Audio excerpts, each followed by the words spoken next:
இவ்ளோ பாத்திரத்தை ஒத்தியா தேக்கிறேனே வந்து ஹெல்ப் பண்ணலாம்ல. உன்னால ஒரு வேலை முடிஞ்சதுன்னா பண்ணு, இல்லனா அப்படியே போட்டு போ. நான் போட்டு போயிட்டேனா இந்த வீடு நாரிடும். இப்ப மட்டும் என்ன ஒழுங்காவா இருக்கு? கன்றாவியா இருக்கு. கன்றாவியா இருக்குனா நான் சமைக்கிறது சாப்பிடாத. காலைல சாப்பிட்டியே பாந்தி எடு. உன் மூஞ்சி வந்து வை, அது மேலே பாந்தி எடுக்கிறேன். கத்தாத. இந்த பில்டிங்ல ஆல்ரெடி நம்மள வெளிய அனுப்ப பாக்குறாங்க. நான் என் அம்மா வீட்டுக்கு போறேன். நீ போறேன்னு சொல்லிட்டு தான் இருக்க, ஆனா போக மாட்டேங்கிற. போ, சொல்லாம கொள்ளாம போ.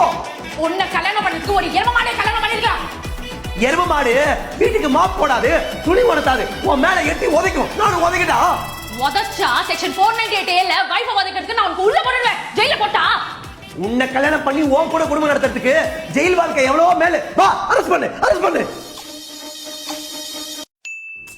சாரிடி, ஏன் தப்பு தான்டி. ரொம்ப சாரிடி. இல்லடா ஏன் தப்புடா, சாரிடா. இல்லடி, நான் கத்திருக்க கூடாது. ஏன் தப்பு தான்டி. நீ ரொம்ப ஸ்ட்ரெஸ்ல இருந்தடா, சாப்பிடாம நீ ரொம்ப ஸ்ட்ரெஸ்ல இருந்தடா. அப்படி இல்லடி, நீ தான் அந்த வாந்தி எடுக்க சொல்லிட்டீங்க. இல்லடா